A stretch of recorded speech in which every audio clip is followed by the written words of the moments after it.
What if I told you that there once existed a predator so colossal, so swift and so deadly, that even the mighty mammoths avoided its gaze?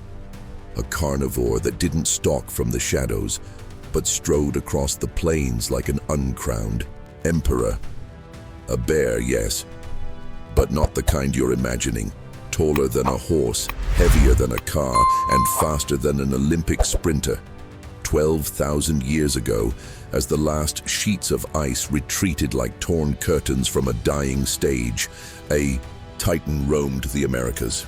Its name was Arctodus simus, the short-faced bear, a beast that merged the brute force of a lion with the cunning of a jackal, a predator that didn't chase its prey, it made them surrender. But where did this creature come from? Why did it vanish so suddenly? And what secrets does its skeleton still whisper to those who dare to listen? What you're about to uncover isn't just the tale of an extinct bear. It's the story of a lost empire and of a forgotten battle that forever changed the fate of a continent. About 2.5 million years ago, when the glaciers began their slow movement of advance and retreat, and the first rays of a capricious climate molded the forms of life, a line of giants was born. The lineage of bears. Not simple hairy beasts, but heirs of a saga that combined brute strength, intelligence, and almost supernatural adaptability. In this primitive theater, a new actor emerged, one who would not settle for the margins of the stage. Arctodus. Its name literally means northern, beartooth, but words, as always, fall short. This was no simple bear. It was the culmination of an evolutionary experiment that had begun long before, with bear dog-like creatures roaming Eurasia and crossing into North America when the continent still greeted each other across land bridges. While other bears chose to specialize, some in fruits, others in honey, and even some in patient fishing, Arctodus took another path, one that only true titans dare to walk. The path of the super predator. His skeleton, found from Alaska to Florida, tells a story without words. Long limbs like Doric columns, an immense rib cage that protected a powerful heart, and lungs capable of oxygenating a hunting machine in constant motion. Its short, but wide skull housed a fearsome bite, jaws that were not made just to tear flesh, but to break bones. Imagine for a moment the plains of the Ice Age, endless meadows bathed by an icy wind, mastodons, wild horses, North American camels, and giant deer sharing territory. And, in the middle of that canvas, an Arctodus that stood up to 3.5 meters when it stood on its hind legs. It weighed up to 1,000 kilograms, but he was not a clumsy giant. Its long legs and wide stride suggested that, over short distances, it could exceed 60 km/h. Yes, a bear that ran faster than a modern horse. Their evolution was sculpted not only by the abundance of prey, but by brutal competition. Because I wasn't alone.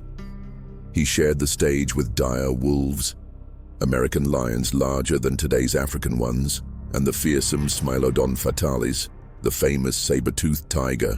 However, while they relied on ambushes and teamwork, Arctodus was betting on something bolder. Absolute dominance. Some paleontologists believe that this bear was a kleptoparasite. He didn't need to hunt always, it could simply burst onto the scene, intimidate any other predator, and snatch their prey without much effort. His mere presence was enough to make wolves and lions depart. A bit like Alexander the Great walking into a room full of mediocre generals. Nobody challenged the king, but like any empire, its greatness was forged in a precise context. A context that would soon begin to change. Before moving forward, let me plant a concern in you. If Arctodus dominated so effectively, if his skills were so perfect for his time, why then did his lineage not reach today? What crack, what small fissure began to appear in his invisible empire? To understand that, we must first descend even deeper, not in the ice, but in his dark habits and his voracious hunger. A predator's hunger is not simply physical. It is a drive that shapes, defines, and transforms him. Arctodus simus was no exception. To sustain a 1-ton muscle machine and maintain its energy in an unforgiving environment, it needed a vast, plentiful, and near-constant diet. But this is where the story twists, like an underground river flowing away from view. The fossilized bones of Arctodus reveal something fascinating. Its teeth, although powerful, show peculiar wear. They are not as sharp as those of a specialized carnivore like Smilodon, nor as adapted to crushing vegetables as those of a brown bear. This opens a crack through which theories sneak in. Was it a formidable hunter, or a dominant scavenger, or maybe both? Some scientists, based on isotopic analyses of its bones, a kind of chemical fingerprint of its diet, maintain that Arctodus consumed large amounts of meat, even more than the lions of its time. This would indicate that he not only hunted, but also had privileged access to large carcasses. Imagine the scene. A group of dire wolves kill a young mastodon after a brutal and bloody hunt. They barely begin to tear into the flesh when a dark silhouette emerges on the horizon. Its shadow alone makes the ground shake. The wolves, knowing what is coming, retreat without looking back. Arctodus approaches, sniffs, and without a roar, without a gesture, takes what he wants. It is the invisible tax of nature. You don't need to fight if everyone already knows they will lose. And this is where one of the short-faced bear's most enigmatic abilities comes in, the art of fear. It wasn't just his size, it was the combination of speed, strength, and presence that made him an almost mythical entity to the other creatures of the plain. His upright walk, his confident movements, his fixed gaze. Everything spoke of a creature that did not hesitate. There is an old African proverb that says, "When the lion walks slowly, it is because he knows that the food belongs to him." Arctodus embodied that principle. However, nature, like a subtle chess player, does not leave pieces without counterweight. Its enormous size and dependence on large prey also made it vulnerable to changes in the environment. When the climate began to swing dramatically at the end of the Pleistocene, when large prey became scarce, Arctodus's evolutionary advantage began to crumble. His large body needed too much food. Their intimidation-based strategy worked only if there were enough prey and enough other predators to rob. At the same time, a new competitor had begun to spread across the Americas, one that had no sharp claws or curved fangs. Their weapon was cunning, cooperation, and a nascent technology made of stone and bone. Homo sapiens. These newly arrived hunters didn't just kill prey, they changed landscapes, controlled fire, built traps, and above all, were not easily intimidated. Where a wolf or a lion recoiled from an Arctodus, humans responded in packs, with spears, torches, and strategies no bear had faced before. But we will not yet reach its fall. Before understanding how the Titan began to falter, we need to look closely at other aspects of its life. How did he live? Did he move alone as a solitary emperor, or did he form alliances? How did she raise her offspring, if at all? And the most intriguing thing, can we still find traces of their behavior in their modern descendants today? Before diving into the intimacy of their behavior, let me leave you with a question that bothers paleontologists to this day.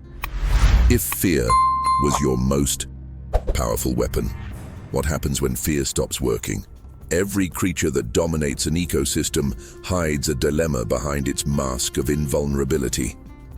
Is it better to reign alone or share the throne?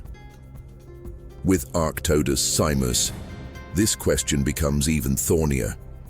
Its size, strength, and supposed feeding behavior suggests a solitary predator, but the reality is more complex.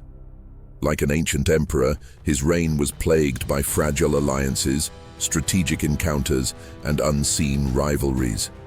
Modern bears, grizzlies, brown bears, polar bears, are largely solitary, except during mating season or when a mother is caring for her cubs. Many paleontologists extrapolate this behavior to Arctodus. The difference, however, is that Arctodus, unlike its modern-day relatives, lived in a world overpopulated with megafauna, mammoths, mastodons, giant bison, colossal ground sloths, and endless herds of herbivores. Could a single bear really control such a vast and abundant territory without interacting with others of its species?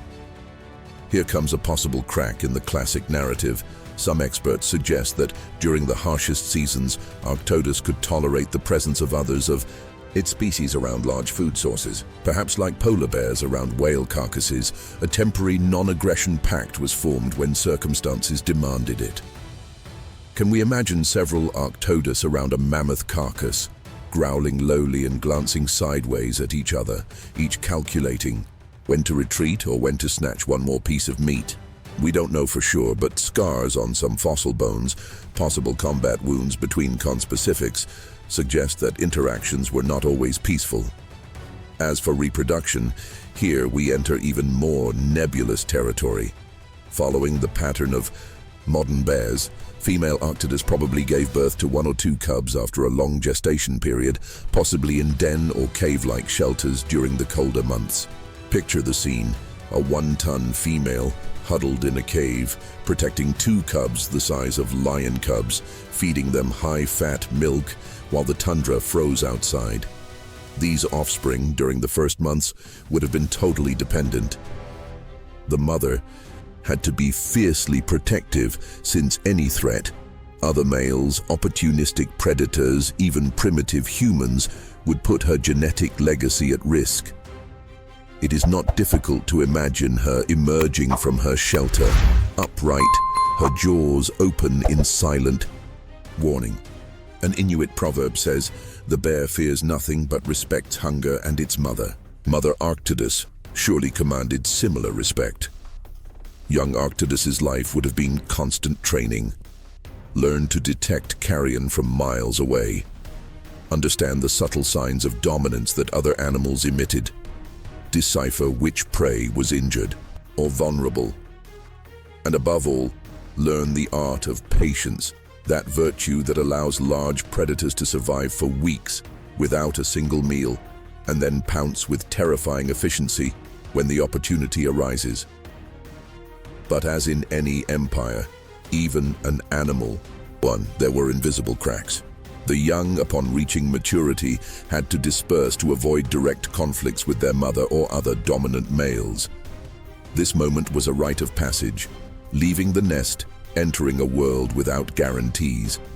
Many did not survive. Among those who achieved it, the slow and arduous task of claiming their own territory began.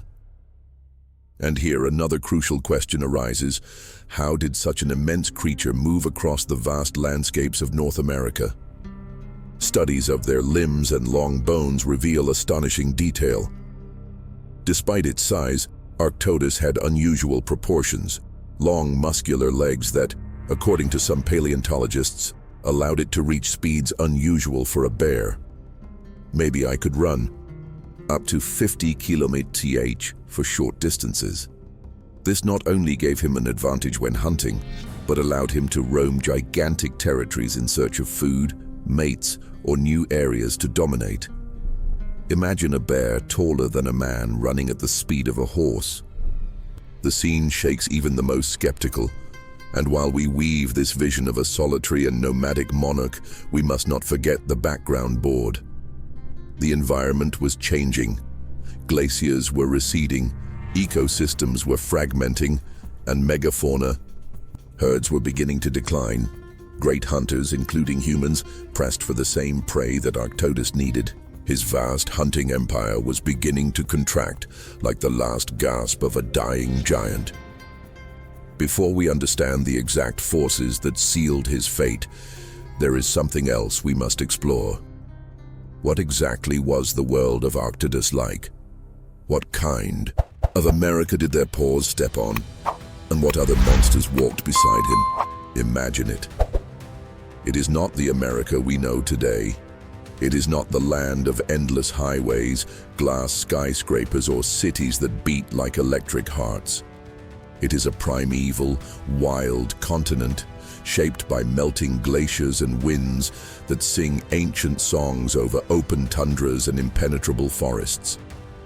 The last ice age is ending, approximately 12,000 to 15,000 years ago, and North America is a colossal chessboard where the pieces are titans. This is the true setting of Arctodus Simus, an empire without equal where giants still walked. Across the vast plains we today call the Great Plains ranged herds of Columbian mammoths, each as tall as a two-story house. Their fangs curved like ancient swords and their footsteps marked furrows in the frozen earth. Farther south, in present-day Mexico and the southwestern United States, herds of mastodons sought out ponds and rivers to bathe, while ancient bison, almost twice the size of their modern descendants, grazed in hordes that darkened the horizon. Through these colossi, the short-faced bear moved like a shadow. His role was not only that of hunter, he was the great recycler of death. Every time an ancient mammoth fell, every time a herd left behind a sick or injured person, Arctidus was there. His sense of smell, possibly as sharp as that of modern bears, capable of detecting a carcass from more than 20 kilometers away, led him straight to the feast. But he was not alone. Their rivals were formidable. American lions, close relatives of the modern lion but 25% larger, hunted in groups and could defend their prey with ferocity. The saber-fanged Smilodon preferred quick ambushes from the bushes, ripping out the throats of their victims with surgical precision. Even dire wolves, Canis dirus, working in synchronized packs, could take down larger prey and snatch carrion from competitors. In this colossi setting, Arctodus possessed a crucial advantage: size and intimidation. When it stood on its hind legs, it was almost 4 meters high. A simple roar, resonating low, deep like a war drum, was enough to make other predators abandon their prey. This strategy, called kleptoparasitism, allowed it to obtain food without risking frequent dangerous hunts. Not only the terrestrial fauna was impressive. Giant beavers the size of modern-day black bears swam in the lakes and rivers. The grasslands hummed with unknown birds, some resembling giant storks patrolling the marshes. And in the skies flew condors 3 times the size of any modern bird of prey, gliding over the plains in search of remains. Everything in this ecosystem was oversized, as if the Earth had decided to dream on a larger scale before abruptly waking up. And then there were the humans. Groups of hunter-gatherers with spears carved in stone and strategies handed down for generations were beginning to cross the Bering Strait or expand from the south. They were small, fragile, and seemingly insignificant compared to the megafauna, but they possessed the most lethal tool ever seen in the history of the planet: collective intelligence and the ability to cooperate. Little by little, these human bands not only hunted to survive, they were beginning to alter the ancient balances. Over the years, as the climate warmed and grasslands converted to forests and wetlands, the availability of megafauna decreased. Large herds of mammoths and bison migrated to more restricted regions, prey became scarce, and migration routes changed. The human hunters put pressure on the same food sources that Arctodus needed, causing a silent but inevitable clash. For a creature that needed huge territories to sustain itself, it is estimated that a single individual could control an area of more than 500 kilometers. The decrease in prey and the increase in competition were fatal signs. His reign was not only physical, it was symbolic. Arctodus embodied the absolute dominance of the supreme predator. But as an ancient Greek maxim teaches, he who rises highest, when he falls, resonates loudest. Even so, in his last millennia, Arctodus did not stop being a landscape architect. As a top predator and scavenger, it regulated herbivore populations, cleaned carcasses, and dispersed nutrients throughout the ecosystem. Its disappearance, as we will see later, was not just the extinction of a species, but the collapse of an entire balance.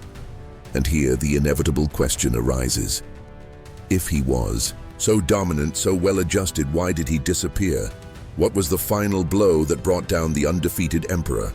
No one listens when an empire crumbles. At first, it is imperceptible. A change in the breeze, a migration that deviates, a silence that replaces the ancient roar of the plains. So it was with Arctodus Simus. Their extinction did not occur in an epic battle, nor in a visible cataclysm. It was a slow, almost melancholic death. A disappearance that slipped through the cracks of history as the earth shed its skin. When the ice ages receded, the world changed in ways that no animal, no matter how gigantic, could control. Vast grasslands, fragmented forests spread in irregular mosaics, and wetlands flooded former hunting grounds.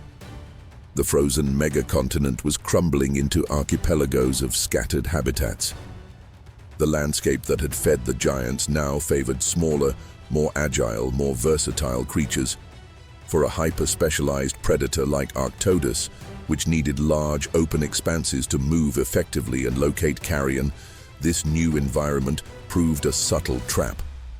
Where once he could run long distances without obstacles, his skeleton suggests he reached speeds of up to 70 km/h in short runs, comparable to a modern horse. He now found dense forests and waterlogged soils that blocked his mobility. Worse still, the progressive disappearance of giant prey. Mammoths, mastodons, ancient bison, and giant sloths began to decline rapidly. Whether due to human pressure, climate change, or a combined effect, these vital food sources were in short supply. Arctodus's diet, based on large carrion and opportunistic hunting of colossal herbivores, was collapsing along with its victims. Here comes an invisible but implacable enemy: ecological competition. While Arctodus faced difficulties, another group of bears flourished: the brown bears, Ursus arctos. Coming from Eurasia, these close relatives were smaller but much more adaptable. They could inhabit closed forests, feeding on fruits, roots, insects, and small animals, as well as carrion. Their flexible diet and ability to thrive in varied habitats gave them a definite advantage in the post-glacial world. Imagine Arctodus's internal dilemma. I have been the king. I have been the terror. And now I must stoop to fighting over berries and small corpses? Should I share the remains with smaller bears and hungry humans who hunt with traps I don't understand?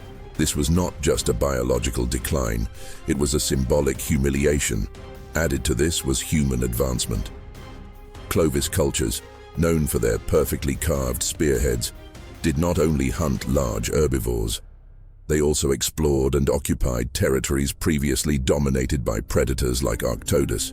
The combined pressure of hunting, habitat occupation, and indirect competition was enough to push the giant over the edge. For many researchers, there is an emblematic date. Approximately 11,000 years ago, Arctodus Simus disappeared from the fossil record. There is no evidence that it has survived in hidden shelters or isolated areas. He vanished, like a shadow at nightfall. But the most intriguing thing is that even today, scientists do not have complete consensus on what was the dominant cause: climate change, human pressure, interspecies competition. Most likely, it is a subtle and lethal combination of all these factors. However, his legacy did not end there. Surprisingly well-preserved remains of Arctodus have been found in deep caves in the United States, such as Rancho La Brea in California or Bear Cave in Missouri. Huge skulls, claws as long as ceremonial knives and worn fangs that tell of a life of constant struggle. These relics tell a story of resistance, of forced adaptation, and of a titan who fought until his last breath to maintain himself in a world that no longer needed him. And even more mysterious, there are traces of interaction between humans and Arctodus. Cut marks on bones, possible representations in rock art, indications that our ancestors shared not only territory, but direct encounters with these beasts. Were they just observers or hunters? Were there times when a small human band, armed with flint spears and unbridled courage, came face to face with the largest bear that has ever set foot in North America? These questions and the unresolved mysteries surrounding Arctodus simus open the door to even greater fascination. Because if he disappeared, could he ever come back? Could we, with modern tools, unearth not only its bones, but its very essence? That is the story we will explore next. Not everything that dies disappears completely. Sometimes, the shadows of the extinct remain hidden in the collective memory, in the legends whispered by bonfires, or in the restless dreams of modern scientists. The Arctodus simus, although disappeared for millennia, has not completely abandoned our world. Its echo still resonates in fossilized bones, in fragmented DNA, and in the fantasies of those armed with 21st century technology who dare to ask themselves, what if it came back? Let's start with the physical relics. Excavations at sites like Rancho La Brea, a natural asphalt trap in what is now Los Angeles, have yielded some of the best preserved Arctodus skeletons in the world. Among the bones of wolves, saber-toothed, tigers and mammoths, their colossal remains emerged. Femurs as thick as young trunks, skulls that rival in size a basketball, and jaws capable of crushing bones as if they were dry branches. These fossils don't just tell stories of size and power. Through modern techniques such as computed tomography, paleontologists have been able to virtually reconstruct their musculature, posture, and locomotion. Surprisingly, studies suggest that despite its robust appearance, Arctodus was an efficient runner. Its elongated stride and narrow ribcage indicate that it could travel great distances in search of carrion or prey, a prehistoric marathon runner rather than a simple ambush bully. But what really triggers the imagination is DNA. Although most of the remains of Arctodus have not preserved usable genetic material, the passage of millennia and environmental conditions degraded the molecules. There is the theoretical possibility of extracting fragments of related genes from close relatives, the cave bear, Ursus spelaeus, and the brown bear. In a laboratory in Canada, a team of geneticists led by Dr. Samantha Winder has worked since 2021 on the partial sequencing of mitochondrial DNA from samples attributed to Arctodus. Although a complete genome has not been achieved, some fragments match sequences present in current bears, which opens the door to genetic engineering and the possibility, still distant, of a partial de-extinction through genetic editing. But should we do it? Murmurs the narrator's inner voice in a whisper that crosses the centuries. The debate is not only technical, it is philosophical, ethical, and cultural. Bringing back a creature like Arctodus, an apex predator that once shaped entire ecosystems, raises questions about modern balance, conservation, and humans' role as nature's architect. It is no coincidence that, in parallel, the myth of the hidden giant bears survives in stories from indigenous peoples and colonial chronicles. Among Inuit and Algonquian legends, there are mentions of Nanakapluk and Amarok, beings described as immense bears, larger than any modern grizzly that would have survived in remote valleys and inhospitable lands of the Arctic. Although zoologists dismiss recent encounters with Arctodus as impossible, the persistence of these legends suggests that the memory of his imposing figure was engraved in the culture long after his biological disappearance. And let's not forget, popular culture. In novels, video games, and documentaries, the figure of the short-faced bear has re-emerged as a symbol of the primal beast, the ultimate predator. From simulated combat on shows like Deadliest Warrior to appearances in prehistoric survival video games, the Arctodus has captured the modern imagination, sometimes displacing even the Smilodon and Mammuthus in the hierarchy of Ice Age monsters. But is this just a harmless fascination? Not at all.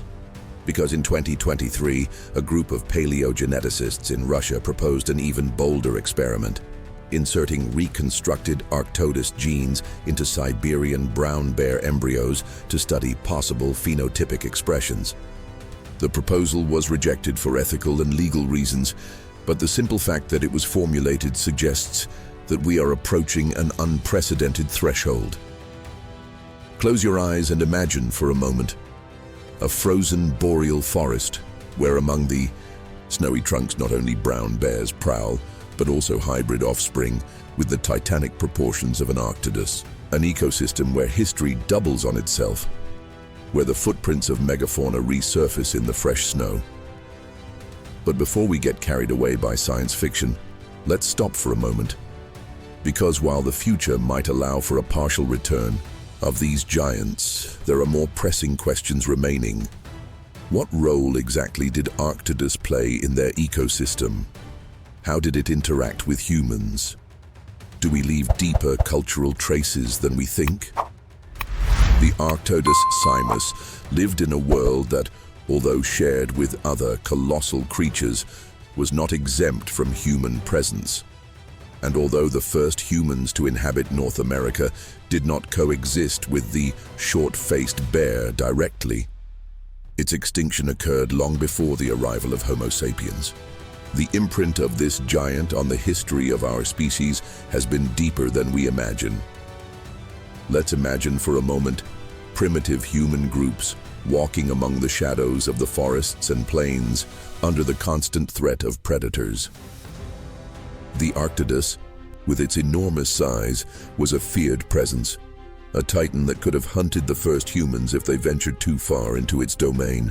However, it could also have been part of a complex food chain, where the carrion it left behind fed other smaller predators, or even humans who used their cunning to take advantage of the opportunities offered by the ecosystems they shared. The first human cultures that arrived in America, such as the Clovis, did not know Arctodus directly, but they did coexist with ecosystems dominated by the large megafauna creatures. Bears, like the Arctodus, would have left a lasting impact on their myths and rituals. Among the indigenous peoples of North America, especially among the tribes that inhabited the northern areas, bears were seen not only as animals, but as spiritual figures. They were revered as guardians of the natural world, reflections of the brute force of the earth itself. Some legends collect echoes of these giants who inhabited the same landscape as humans. In the stories of Alaska Native people, for example, there is talk of a spirit bear, a gigantic creature that transcended flesh to become a deity that watched over souls. Is it possible that these stories, although amplified over time, could contain fragments of memories from a time when bears of colossal size walked the same trails? As human populations grew and moved, they began to have more contact with megafauna animals. Although the Arctodus was no longer there to be hunted or to provoke fear, his figure remained in the collective imagination as a symbol of unattainable power. In the archaeological field, no direct representations of this bear have been found, but there are indications of its influence. In the caves of the Great Lakes region, in what is now Canada, some cave paintings reveal figures that could have been inspired by these giant animals. The abstract representations of large predators with gaping jaws and robust bodies could be an artistic interpretation of a being that inhabited the same lands long before Europeans arrived. It is in these moments that human history and natural history become complexly intertwined. Although Arctodus no longer walked the earth when humans arrived, His legacy lives on in the traces of culture and collective memory, like a specter of what once was. The echo of their presence is also perceptible in the cultural impact of large predators and the human fascination with the colossal. Myths about beasts like the Wendigo or legends about monsters that feed on human flesh could have deeper roots in the primitive interaction between humans and large carnivores. Is it possible that legends of supernatural beings were born from fear and respect for a creature like the Arctodus, whose footprints and shadows still echoed across the landscape?